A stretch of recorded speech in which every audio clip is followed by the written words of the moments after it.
Subscribe to my channel for more videos and press the bell icon for latest updates. बिस्मिल्लाहिर्रहमानिर्रहीम। अस्सलाम वालेकुम।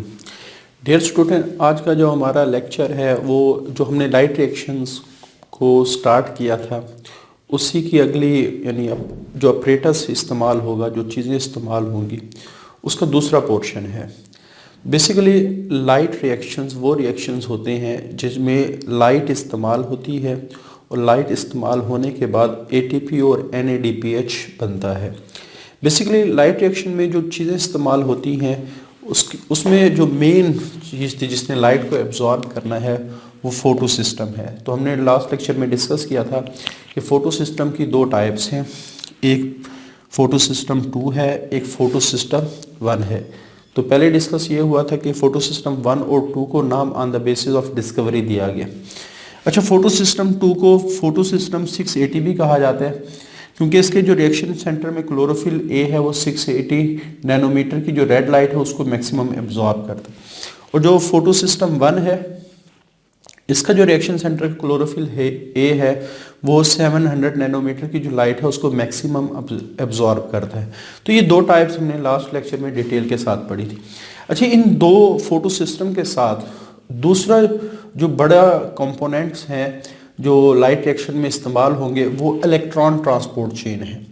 Basically ये सारा operators electron transport chain और photo system ये thylakoid membrane में एम्बेड होता है।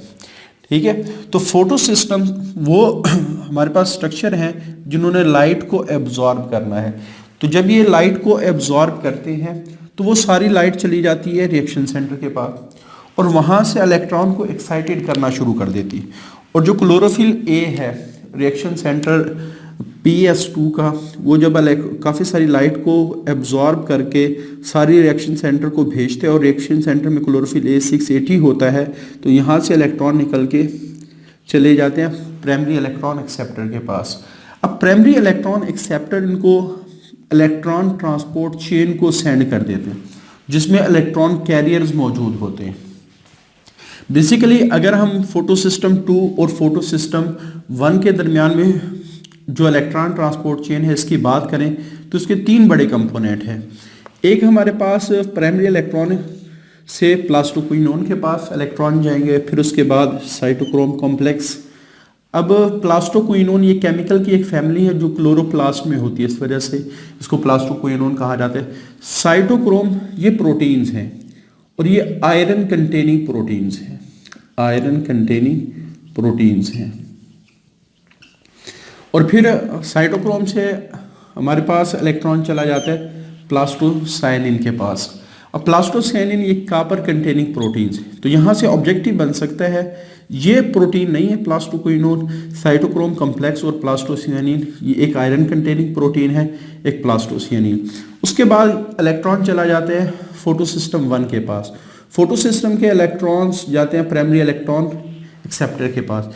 अब प्राइमरी जो इलेक्ट्रॉन एक्सेप्टर है तो उसको आगे फेरिडॉक्सन दूसरी जो इलेक्ट्रॉन ट्रांसपोर्ट चेन है उसको सेंड कर देता है। उसका पहला कंपोनेंट फेरिडॉक्सन है और फेरिडॉक्सन फिर आगे इलेक्ट्रॉन को भेज देता है एक एंजाइम के पास जिसका नाम है NADP रिडक्टेज। तो ये दूसरी इलेक्ट्रॉन ट्रांसपोर्ट चेन है फेरिडॉक्सन जिसके 2 कंपोनेंट है NADP रिडक्टेज। अब ये दोनों चेन्स मिलके और फोटो सिस्टम 1 और फोटो सिस्टम 2 मिलके लाइट रिएक्शन को परफॉर्म करती हैं। उसके बाद इन चेन्स में बेसिकली इलेक्ट्रॉन फ्लो करता है। फोटो सिस्टम 2 से इलेक्ट्रॉन निकलता है प्राइमरी इलेक्ट्रॉन एक्सेप्टर के पास जाता है, फिर यहाँ से इलेक्ट्रॉन ट्रांसपोर्ट चेन नंबर 1 में जाता है। उसके बाद फोटो सिस्टम 1 के पास जाते हैं, यहाँ से कुछ इलेक्ट्रॉन निकल के प्राइमरी इलेक्ट्रॉन एक्सेप्टर और फोटो सिस्टम 1 के पास जाते हैं फेरिडॉक्सन और NADP रिडक्टेज। तो इस वजह से हमने यहाँ 2 किस्म के इलेक्ट्रॉन फ्लो यहाँ पॉसिबल हो सकती है। अच्छा, आम तौर पे जो हमने यहाँ से स्टार्ट किया और यहाँ इलेक्ट्रॉन लेके आए हैं तो इस तरह के इलेक्ट्रॉन फ्लो को हम कहते हैं नॉन साइक्लिक इलेक्ट्रॉन फ्लो।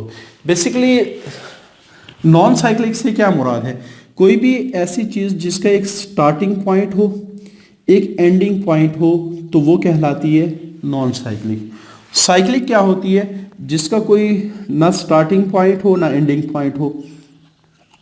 जैसे ये दायरा मैंने लगाया है, अब कोई आपसे पूछे इसका स्टार्टिंग पॉइंट क्या है, कोई आपसे पूछे इसका एंडिंग पॉइंट क्या है, तो नहीं बताया जा सकता। ये लाइन मैंने लगाई है तो एक स्टार्टिंग पॉइंट है, एक है, तो ये नॉन साइक्लिक है। ये क्या है? नॉन साइक्लिक है। और ये साइक्लिक है, ये साइक्लिक है। तो आम तौर पे जो ज़्यादातर इलेक्ट्रॉन फ्लो होता है वो नॉन साइक्लिक है, यानी फोटो सिस्टम 2 से स्टार्ट होता है और NADP रिडक्टेज के पास जाके इसकी एंडिंग हो जाती है। उसके बाद अगर हम बात करें साइक्लिक इलेक्ट्रॉन फ्लो, बाज़ केसेस में क्या होता है कि फोटो सिस्टम 1 जब इलेक्ट्रॉन प्राइमरी इलेक्ट्रॉन एक्सेप्टर के पास भेजता है तो बजाय वो फेरेडॉक्सन के पास भेजने के ये दोबारा साइटोक्रोम कॉम्प्लेक्स के पास भेज देते हैं। यहां से इलेक्ट्रॉन फिर प्लास्टोसाइनिन, फिर फोटो सिस्टम 1, फिर यहां से प्राइमरी इलेक्ट्रॉन एक्सेप्टर, फिर साइटोक्रोम कॉम्प्लेक्स, प्लास्टोसियानिन, ऐसे एक साइकिल सा स्टार्ट हो जाते हैं। तो इलेक्ट्रॉन फ्लो अगर एक साइकिल की शक्ल में मूव कर रहा है तो ये कहलाता है साइक्लिक इलेक्ट्रॉन फ्लो। तो अगर आप देखें जब हम बात करते हैं नॉन साइक्लिक इलेक्ट्रॉन फ्लो की तो ज़्यादातर ये फ्लो होते हैं नॉन साइक्लिक, इस वजह से इसको हम कहते हैं ये प्रीडोमिनेंट इलेक्ट्रॉन फ्लो है। और इस इलेक्ट्रॉन फ्लो में electron passes through 2 photo system के इलेक्ट्रॉन 2 फोटो सिस्टम से गुजरते हैं। एक फोटो सिस्टम 1 है, एक फोटो सिस्टम 2 है, एक फोटो सिस्टम 1 है। लेकिन जो साइक्लिक इलेक्ट्रॉन फ्लो है उसमें जो इलेक्ट्रॉन है वो सिर्फ एक ही फोटो सिस्टम से गुजरते हैं जिसका नाम है फोटो सिस्टम 1।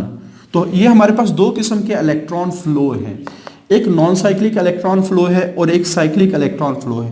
बेसिकली जब इलेक्ट्रॉन फ्लो करता है तो इलेक्ट्रॉन अपनी एनर्जी को बाहर रिलीज करता है और ये एनर्जी फिर इस्तेमाल होती है ATP बनाने के लिए। और इलेक्ट्रॉन जाके कहाँ रुकता है?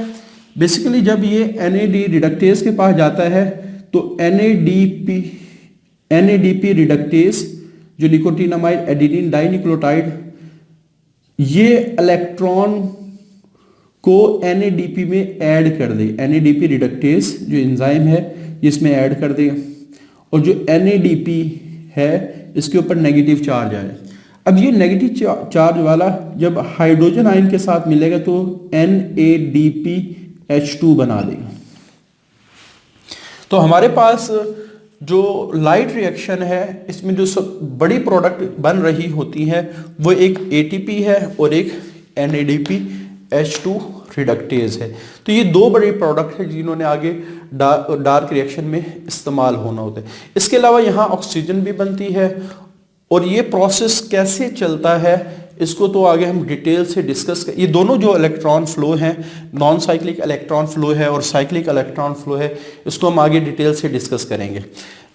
अभी जब इलेक्ट्रॉन मूव कर रहा होता है इस चेन से तो यहां से जो एनर्जी निकलती है वो ATP बनाने के लिए इस्तेमाल होती है। ATP बेसिकली बनता कैसे है? आमतौर पे जो क्लोरोप्लास्ट है उसमें ADP पड़ा होता है, इसमें फॉस्फेट साथ पड़ा होता है और इसको ATP में कन्वर्ट करने के लिए एनर्जी चाहिए होती। अब ये जो इलेक्ट्रॉन नीचे की तरफ जाता है ये अपनी एनर्जी को लूज करता है जिसकी वजह से वो एनर्जी इस ADP और फॉस्फेट के रिएक्शन को कैरी करके किस में कन्वर्ट कर देती है? ATP में कन्वर्ट कर देती है। अब ये जो एडिशन ऑफ फॉस्फेट हुआ है इन द ADP, तो एडिशन ऑफ फॉस्फेट के लिए हम एक टर्म इस्तेमाल करते हैं, एडिशन ऑफ फॉस्फेट। इसको हम कहते हैं फॉस्फोराइलेशन। इस टर्म को बहुत अच्छी तरह आप लोगों ने जहन में रखना है क्योंकि ये बहुत दफ़ा हमारे जो फोटोसिंथेसिस के रिएक्शंस है जो मेन पोर्शन आएगा उसमें इस्तेमाल होगी। फॉस्फोराइलेशन का कि यहाँ 2 मतलब हैं, ATP का बनना या एडिशन ऑफ फॉस्फेट। इसको हम बेसिकली हम कहते हैं synthesis of ATP, synthesis of ATP। और ये सिंथेसिस ऑफ ATP हुई कैसी है? By the addition of phosphate into ADP। तो अगर किसी चीज़ में एडिशन ऑफ फॉस्फेट हो रहा है तो वो भी क्या होगा, फास्फोराइलेशन होगा। अब ये जो फास्फोराइलेशन है, अगर लाइट ना आए कभी भी इलेक्ट्रॉन एक्साइटेड होकर प्राइमरी इलेक्ट्रॉन एक्सेप्टर के पास नहीं जाएगा। तो इस वजह से हम ये फास्फोराइलेशन, चूंकि लाइट डिपेंडेंट रिएक्शन में पढ़ रहे हैं तो हम वर्ड ऐड कर देते हैं फोटोफास्फोराइलेशन। तो एटीपी का बनना लाइट की मौजूदगी में ये कहलाता है फोटोफास्फोराइलेशन, कि in the presence of light synthesis of ATP या एडिशन ऑफ फॉस्फेट, ये क्या कहलाएगा, फोटोफास्फोराइलेशन। अब यहाँ दो पॉसिबिलिटीज हैं कि जब एटीपी, चूंकि इलेक्ट्रॉन जब मूव करता है तो एनर्जी लूज करता है, तो उस एनर्जी से एटीपी बनती है। अब इलेक्ट्रॉन दो तरीके से फ्लो कर सकता है, नॉन साइक्लिक इलेक्ट्रॉन फ्लो और साइक्लिक इलेक्ट्रॉन फ्लो। तो अगर आप कह सकते हैं कि synthesis of ATP in the presence of light, यानी फोटोफास्फोराइलेशन जो हो रही है, अगर वो नॉन साइक्लिक इलेक्ट्रॉन फ्लो में हो तो इसको हम क्या कहेंगे, नॉन साइक्लिक फोटोफास्फोराइलेशन।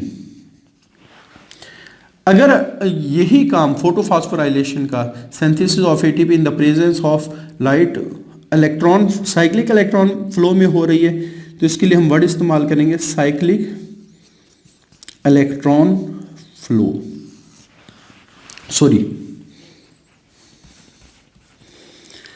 ये हम वर्ड इस्तेमाल करेंगे साइक्लिक फोटोफास्फोराइलेशन। तो ये दो बड़े लॉन्ग क्वेश्चन हैं जिसको डिटेल से डिस्कस किया जाएगा। नेक्स्ट लेक्चर में हम डिस्कस करेंगे नॉन साइक्लिक फोटोफास्फोराइलेशन, और फिर उससे अगले टॉपिक में हम डिस्कस करेंगे साइक्लिक फोटोफास्फोराइलेशन। लेकिन वो मैकेनिज्म जिसके ज़रिए से एटीपी बनाए जाते हैं, ये तो इस प्रोसेस का नाम है ना, वो मैकेनिज्म जिसके ज़रिए से एटीपी बनाया जाएगा उसका नाम है केमियोस्मोसिस। उसको केमियोस्मोसिस कहा जाएगा, केमियोस्मोसिस। तो अगले जो हमारे लेक्चर्स होंगे वो इन तीन टॉपिक को कवर करेंगे। पहले लेक्चर में नॉन साइक्लिक फोटोफास्फोराइलेशन कैसे काम करता है इसकी पूरी डिटेल होगी। फिर दूसरे लेक्चर में साइक्लिक फोटोफास्फोराइलेशन कैसे काम करेगा इसकी पूरी डिटेल होगी। फिर केमियोस्मोसिस क्या है, ये कैसे वर्क करता है, फिर इसकी डिटेल को हम डिस्कस करेंगे। तो ये हमारा फिर लाइट रिएक्शन कंप्लीट हो जाए। तो ये जो पढ़ाया है पहले फोटो सिस्टम वाला टॉपिक, और आज का जो टॉपिक है जिसमें इलेक्ट्रॉन ट्रांसपोर्ट चेन है, फास्फोराइलेशन क्या होती है, फ्लो कैसे काम, इसको नॉन साइक्लिक क्यों कहा गया, इसको साइक्लिक क्यों कहा गया, अब ये सारी टर्म्स हैं जो जहन में आप लोग रखेंगे, क्योंकि ये सारे टर्म्स, ये सारी चीज़ें हमें दोनों किस्म के जो फास्फोराइलेशन है उसको समझने में भी हेल्प करेंगी, और जो केमियोस्मोसिस का प्रोसेस है उसको समझने भी हेल्प करेंगी। तो आज के लिए इतना ही। अल्लाह हाफिज़।